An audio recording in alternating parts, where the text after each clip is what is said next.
Hi everyone, this is Muhammad Hashim Ali from Air Classes. My friends and viewers and all the बच्चों, all the students, आप सबों को बताया जा रहा है इस ईयर के लिए उर्दू सब्जेक्ट अभी स्टार्ट नहीं किए गए थे, लेकिन हमारी जो टीम है उन्होंने एक मेहनत करके ये उर्दू के सिलेबस को हम इंशाल्लाह जरूर आपको कंप्लीट कराएंगे। एग्जामिनेशन में क्वेश्चंस आएंगे उसको रिकवर किया जाएगा। सारे बच्चों आप ध्यान से हमारे साथ में लगे रहें और हमारे इंस्ट्रक्शन को फॉलो करें, जरूर आप उर्दू में अच्छे नंबरात से पास हो पाएंगे। कहते हैं Urdu Urdu Urdu Urdu was the king of languages. एक वक्त था सारे रिलीजियस के लोग उर्दू को इतनी बेहतरीन अंदाज में फॉलो करते थे, उर्दू के लिए सारे नज्म सारे नस्र होते थे। मैं ज्यादा वक्त नहीं लूंगा क्योंकि आज हमारा बिल्कुल उर्दू के लिए 2024 का इंट्रोडक्शन है। बच्चों आपको मैं जिस तरह से इंस्ट्रक्शन दूं जरूर इसे फॉलो करें और कामयाबी का राह पर गामजन हो जाए। तो आपके जो उर्दू सब्जेक्ट हैं उस उर्दू सब्जेक्ट में क्लास 10th के उर्दू सब्जेक्ट में 2 बुक हैं। नंबर 1 रोशनी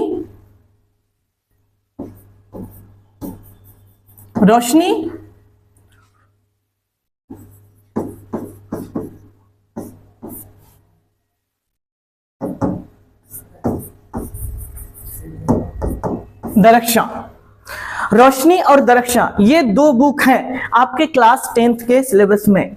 अब ये 2 तो रोशनी और दरख्शां, रोशनी से 20% क्वेश्चंस आते हैं एंड दरख्शां से 80% क्वेश्चंस आते हैं। बच्चों ये आप ध्यान में रखना, दरख्शां से मोस्टली 80% एंड रोशनी से 20%। अब मैं आपको इस रोशनी नहीं दरख्शां के जो चैप्टर्स हैं 38, याद रखना आप कितने चैप्टर्स हैं, 38 चैप्टर्स हैं। वो 38 चैप्टर्स के जो आप राइटर्स के या नज्म निगार या फिर मजमून निगार, नावल निगार, यानी उस चैप्टर को लिखने वाले का नाम अगर याद रखें, उनकी डिटेल्स याद रखें, तो आप कहीं ना कहीं 25 से 30% प्रॉब्लम यहीं से सॉल्व कर सकते हैं उर्दू में। तो आप सबसे पहला चैप्टर जो है आपका हम्द है। क्या बात है, हम्द है।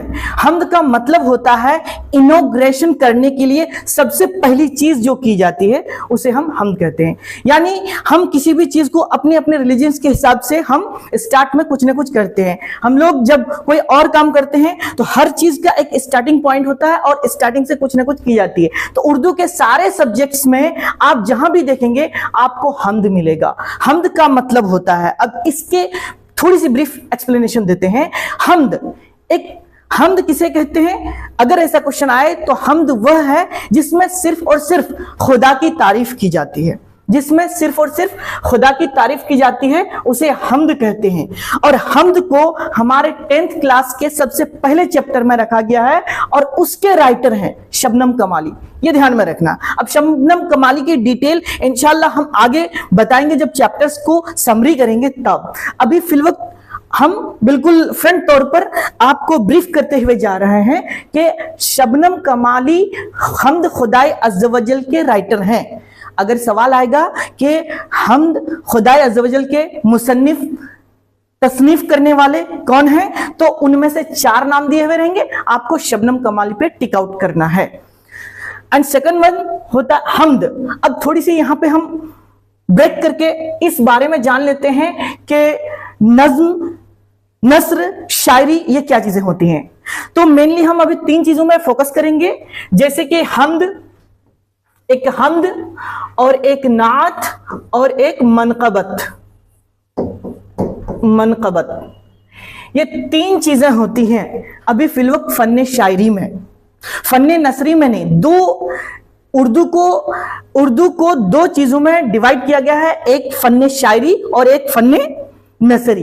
तो हम फन्ने शायरी और फन्ने नसरी इसको थोड़ा समझते हैं। फन्ने शायरी और फन्ने नसरी में फर्क ये है कि जिसमें शायरी के तौर पर हम अपनी सारी बातों को एक्सप्लेन करके पब्लिश करते हैं उसको शायरी कहते हैं, और जब हम उन्हीं बातों को कहानी के तौर पर बोलकर, शायरी नहीं होनी चाहिए, ऐसे हम अपनी बातों को दूसरों तक पहुंचाते हैं तो उसे फन्ने नसरी कहते हैं, यानी नसर।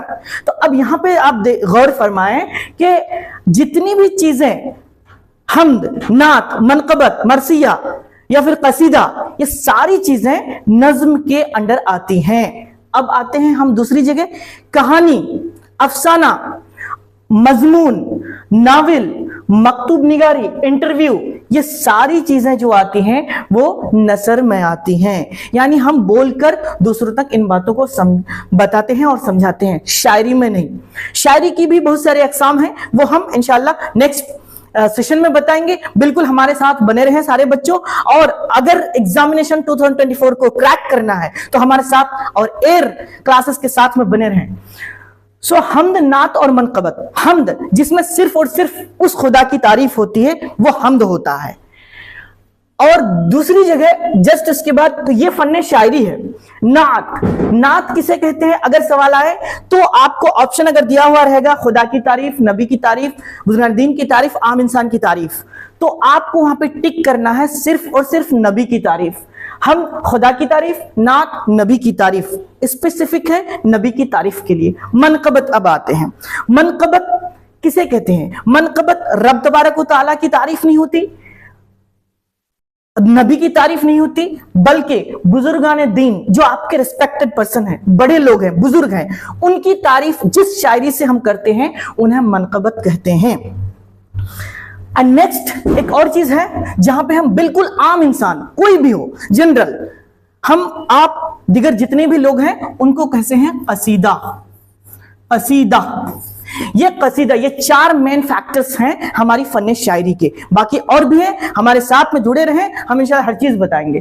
तो आप इनमें डिफरेंशिएट कर लिए, हम तो खुदा की तारीफ, नात नबी की तारीफ, और मनकबत किसी स्पेसिफिक पर्सन, किसी खास पर्सन, किसी खास इंसान की तारीफ जो करते हैं, बुजुर्गान दीन की तारीफ करते हैं, मनकबत कहलाता है। और जिसमें आम इंसान की तारीफ, मेरे फ्रेंड्स हैं, एयर क्लासेस के जितने भी टीम्स हैं, अगर हम उनकी तारीफ शायरी में करें तो वो कसीदा कहलाएगा। That's all. अब हम आगे बढ़ते हैं। अब यहां से स्टार्ट होता है अफसाना। अफसाना भाभी जान, इसके राइटर हैं सोहेल अजीमाबादी। इसको पढ़ने में भी हम लोग भूल करते हैं कभी कभी, तो इसको पढ़ना भी सीखेंगे हम इंशाल्लाह। तो देखिए यहाँ पे भाभी जान, ये एक अफसाना है, नसर ही है, नज़म नहीं है। भाभी जान सोहेल अजीमाबादी इसके राइटर हैं। अगर क्वेश्चन आएगा भाभी जान के अफसाना निगार कौन है या मजमून निगार कौन है या उसमें इसके लिखने वाले कौन है, तो आपको टिक लगाना है सोहेल अजीमाबादी को। फरार सैयद मोहम्मद मोहसिन, फरार जो एक कहानी है, अफसाना है, उसको उसके लिखने वाले हैं सैयद मोहम्मद मोहसिन। उसके बाद आते हैं कटी हुई शाख। कटी हुई शाख डॉक्टर कमर जहां, ये एक लॉजिक है, कटी हुई शाख कौसे कमर कौसे कटी हुई, तो आप कहीं ना कहीं याद रखने के लिए ये ट्रिक अपना सकते हैं, कौसे कटी हुई शाख और कौसे डॉक्टर कमर जहां, यानी आप कटी हुई शाख को डॉक्टर कमर जहां के तौर पर याद रख सकते हैं, सिर्फ एक वर्ड, एक लेटर, एक लफ्ज का लेके। तो कटी हुई शाख के लिखने वाले कौन है इस अफसाना को? डॉक्टर कमर जहां। उसके बाद हम आते हैं आशियाना। आशियाना, इसके अफसाना निगार कौन है? निगार अजीमाबादी। अफसाना है आशियाना और इसके जो राइटर है, लिखने वाले हैं, निगार अजीमाबादी। आलिम हुद्दत, अब आलिम हुद्दत जो है, आलिम हुद्दत उसे कहते हैं हमारी जो जेन्युइनली ग्लोबल वार्मिंग है, हमारे जो इस वर्ल्ड वाइड पे हम जो जिस चीज को झेल रहे हैं, वो जिससे धूप ज्यादा पड़ रही है, ग्लोबल वार्मिंग अल्टीमेटली हम कह सकते हैं। तो आलिम हुद्दत ये जो ग्लोबल वार्मिंग से रिलेटेड ये एक चैप्टर है जिसे लिखने वाले कोई नहीं है, इसको सिर्फ और सिर्फ अखज किया गया है, जिसको हम माखूज कहते हैं। माखूज मतलब कहीं से लेके उसमें डालना, चैप्टर्स में, उसको अखज करना बोलते हैं। तो अखज करना मतलब माखूज है, बिल्कुल कहीं से लिया गया है, इस चीज को ध्यान में रखें। माखूज लोग समझते हैं कि कोई राइटर का नाम होगा माखूज, ऐसा नहीं है, माखूज किसी राइटर का नाम नहीं है। अब आते हैं रिया, सर सैयद अहमद खां। है सर सैयद अहमद खां का हमारे इंडिया में कितनी बड़ी अहमियत है हम नहीं जानते, हम इससे नाशना है। लेकिन रिया जो एक चैप्टर है उसके लिखने वाले सर सैयद अहमद खां हैं। अदब की पहचान डॉक्टर अब्दुल मगनी, नहीं डॉक्टर अब्दुल मुगनी। हमने कई बार कईयों से सुना है, ऑनलाइन भी ऑफलाइन भी, डॉक्टर अब्दुल मुगनी है वो, मगनी नहीं, क्योंकि हम इसको भी क्लियरफाई करते हुए जा रहे हैं। हिंदुस्तानी आयन के मेमार डॉक्टर भीमराव अंबेडकर। अब बताइए, हमारे देश को कॉन्स्टिट्यूशन देने वाले हिंदुस्तानी आयन के मेमार डॉक्टर भीमराव अंबेडकर। ये जो चीज है, ये जो चैप्टर्स है, ये जो चैप्टर है, इसको ये भी कहीं ना कहीं से अखज किया गया है, जिसको हम माखूज कहते हैं। इसके राइटर भी कोई नहीं है। अब आते हैं आगे, उर्दू ड्रामा निगारी और आगा हश्र। उर्दू में ड्रामा निगारी कहां से आया? अब ड्रामा किसे कहते हैं? ड्रामा का थोड़ा सा ब्रीफ, ड्रामा एक ऐसी चीज है जिसमें एक स्टोरी होती है, कहानी होती है, लोग उसमें थोड़ी सी वाहवाही बटोरते हैं, जिसे हम ड्रामा कहते हैं। तो उर्दू ड्रामा निगारी और आगा हश्र, ये जो एक चैप्टर है उसको प्रोफेसर लतीफुर रहमान ने लिखा है, प्रोफेसर लतीफुर रहमान ने लिखा है। अब हम आगे चलते हैं, आर्यभट्ट और त्रिगना। आर्यभट्ट और त्रिगना ये भी माखूज है, इसके भी राइटर कोई नहीं है, ये अखज किया गया है। अब आते हैं हम लोग नावल में। नावल भी एक अफसाना की शाख है। अफसाना फहमीदा और मंझली बेटी हमीदा की गुफ्तगू, फहमीदा और मंझली बेटी हमीदा की गुफ्तगू, इसके जो राइटर हैं, इसके जो लिखने वाले हैं इस नावल को, डिप्टी नजीर अहमद, सर सैयद शाह करामत हुसैन करामत हमदानी के नाम, असदुल्लाह खां गालिब। असदुल्लाह खां गालिब, गालिब एक अपने वक्त के मायनाज शायर हैं, एक बहुत बड़े मायनाज शायर में आते हैं असदुल्लाह खां गालिब, और इन्होंने लिखा है सैयद शाह करामत हुसैन की करामत हमदानी के नाम। अब आगे चलते हैं, अपनी बेटी सुगरा के नाम, इसको लिखने वाले हैं अब्दुल गफूर शहबाज। मौलवी सैयद मकबूल अहमद समदानी के नाम, ये इस चैप्टर को लिखने वाले हैं मेहदी अफादी। मेहदी अफादी।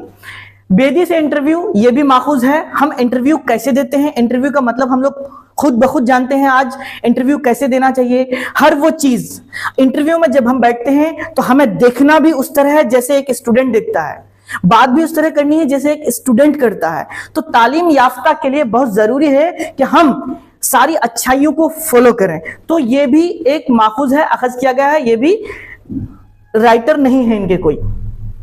अब हमने बताया था हिस्से शायरी के, मुनाज़रे फितरत, ये जो एक फन शायरी है, एक शायरी का हिस्सा है, ये एक नज्म की तरह है, वो उसको लिखने वाले चकबस्त हैं। चकबस्त। इंडिया गेट जो एक चैप्टर है आपके बुक में, सिलेबस में, उसको लिखने वाले जगन्नाथ। हम नौजवान हैं, परवेज शाहिदी इसको लिखने वाले हैं। किसको? हम नौजवान हैं, परवेज शाहिदी ने इनको लिखा। बिजली का खंबा, बिजली का खंबा चैप्टर को निदा फाजली ने लिखा। आप इस चैप्टर के सारे जो राइटर या लिखने वाले हैं, नज्म निगार हैं, अफसाना निगार है, सारे को याद कर लेना यहीं से, 30% सॉल्व।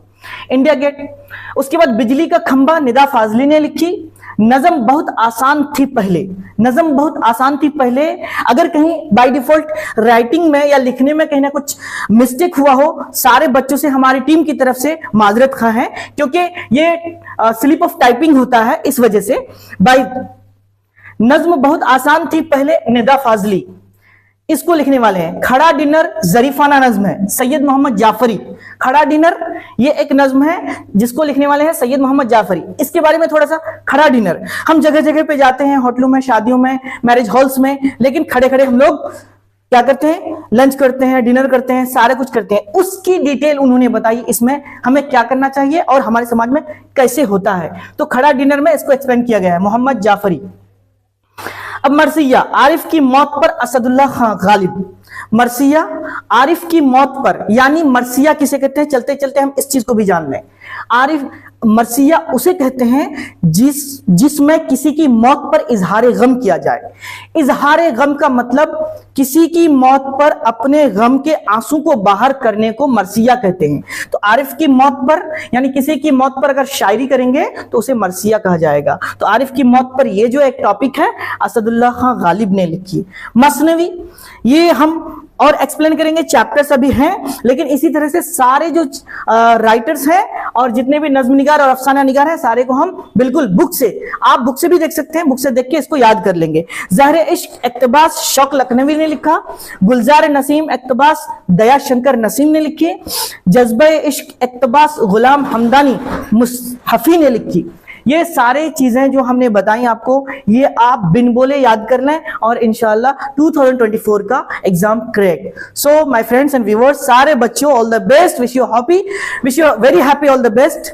एंड जाते जाते मैं एक शेर कहना चाहूंगा, हार को जीत की एक दुआ मिल गई, तपते मौसम में ठंडी हवा मिल गई, एयर क्लासेस से जब से हम मिले तो कुछ न कुछ हमारे जिस्म को दवा मिल गई। Thank you so much.